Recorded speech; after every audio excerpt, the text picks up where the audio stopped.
2กันเลยเนาะคำถามคือเก่ามาแต่เราเปลี่ยนถึงโมเมนต์60 องศาเนาะเอามาใส่สูตรคือเก่าเลยเท่ากับ360ส่วนให้อัลฟาลบ1เท่ากับ360ส่วนให้60ลบ1เท่ากับ6ลบ1เท่ากับ5เนาะแล้วมันจะมี5เพิ่มเนาะเอามาเบิ่งเลยเนาะเขาประกอบแรงสองอันมันประกอบเป็นมุม60 องศาเขามีวัตถุ1เนาะมาวางใส่หน้าแรงทั้ง2เนี่ยเนาะที่เกิดมีจะพูดเขามาเบิ่งกันเนาะเขามาเบิ่งกรณีที่1เนาะมันจะมีแสงอ่อนเนาะตั้งฉากครับหน้าแรงที่1เนาะแล้วจะเกิดเป็นมันจะมีแสงสะท้อนเข้ามาเป็น A1 เนาะเรามาสังเกตว่า A1 เขาเนี่ยเนาะสิมาตั้งฉากครับหน้าเป็นหลังแผ่นเทียงที่2เนาะแล้วจะเกิดเป็น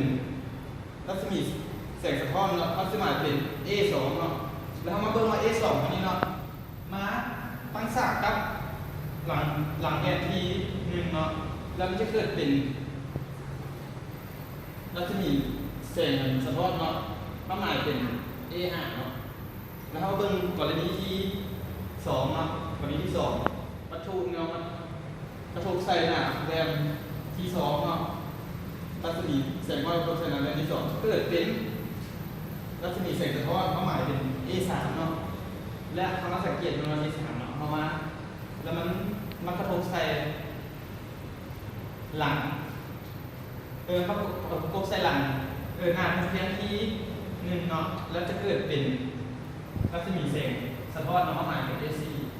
เนาะแล้วเขามาเบิ่ง AC เฮานี่เนาะมันมาตั้งฉากครับหลังเป็นเพียงที่2เนาะแล้วจะเกิดเป็นจะเกิดเป็นอันแสงสะท้อนเนาะเข้าหมายเป็นที่5ซึ่งว่าบอลที่5มันจะเป็นจุดเต่งกันเนาะจุดเต่งกันระหว่าง AC กับ A2 เนาะเอาสรุปได้ว่าข้อขอไข่เนาะมุม60 องศาประกอบมี5มุมเนาะ